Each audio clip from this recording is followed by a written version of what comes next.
கடன் வாங்கினா கூட பரவாயில்ல, அடைச்சிடலான்ற ஒரு நம்பிக்கையும் கண்டிப்பாக உண்டு.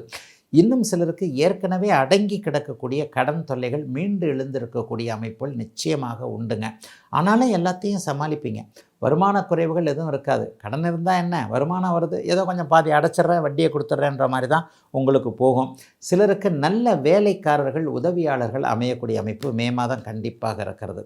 அதாவது இது வரைக்குமே காசு சம்பளம் ஒழுங்காக கொடுத்தாலும், சம்பளம் நிறைய கொடுத்தாலும் வேலைக்காரங்கள்லாம் இங்கே இல்லைங்க, நாங்கள் வெளி இடத்துலேருந்து தான் கொண்டு வர வேண்டியிருக்கு என்கின்ற மாதிரியாக. தமிழ்நாடு தான் கொஞ்சம் முன்னேறின மாநிலமாக இருக்கே, சிறு சிறு வேலை செய்வதற்கு இப்போ நம்முடைய மாநிலத்தில் யாரும் தயாராக இல்லை, எல்லாம் வெளியிடங்கள்லேருந்து தான் கொண்டு வர வேண்டியிருக்கு.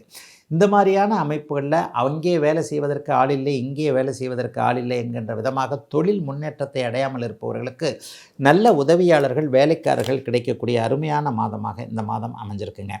5ஆம் இடத்துலையும் 6ஆம் இடத்துலையும் சூரியனுடைய இயக்கங்கள் இருக்கின்றதுனால அரசு வேலை சம்பந்தப்பட்ட முயற்சிகளை செய்பவர்களுக்கு இந்த மாதத்தில் அதற்கான அறிமுகங்கள், இந்த வருடத்திலேயே உங்களுக்கு வேலை கிடைப்பதற்கான ஆயத்தங்கள், ஆரம்பங்கள் இருக்கக்கூடிய தன்மைகள் கண்டிப்பாக உண்டு.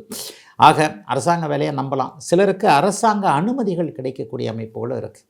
ஒரு கலெக்டர்கிட்ட, ஒரு தாசில்தார்கிட்ட இதை பண்ணணும்னு நினச்சிருக்கிறேன், அதை பண்ணணும்னு நினச்சிருக்கிறேன், அலைஞ்சிக்கிட்டு இருக்கிறேன், பர்மிஷன் கொடுக்க மாட்டேன்றாங்க, கவர்மெண்ட்டில் கான்ட்ராக்ட் வேணும்னு நினச்சிக்கிட்டு இருக்கிறேன். இது மாதிரியான விஷயங்கள் எல்லாமே அப்படியே படிப்படியாக தனுசு ராசிக்காரர்களுக்கு ஆதரவாக இருக்கக்கூடிய தன்மைகள் நிச்சயமாக இருக்கிறது. மே மாதத்திற்கு அடுத்து பார்த்திங்கன்னா ஜூன் 2ஆம் தேதி உங்களுடைய ராசிநாதன் 8ஆம் இடத்திற்கு மாறி குருப்பெயர்ச்சி உச்சம் என்கின்ற நிலையை அடைய போகிறார். உச்சம் என்கின்ற நிலையை அடைவது நீங்கள் உயர்வான ஒரு இடத்திற்கு போகிறீங்க அப்படிங்கிறத காட்டுது. 8-12ஆம் இடங்கள் ஜூன் மாதத்திற்கு பிறகு சிறப்படையும். அப்போ அதற்காக இப்போவே என்ன பண்ணுவீங்கன்னா, வெளிநாடு வெளிமாநிலம் போவதற்கான சில அனுமதிகளை பெறக்கூடிய மாதமாகவும் அமைஞ்சிருக்குங்க. அத்தனை தனுசு ராசிக்காரர்களுக்கும் வயதிற்கு ஏற்றாற்போல் இப்போது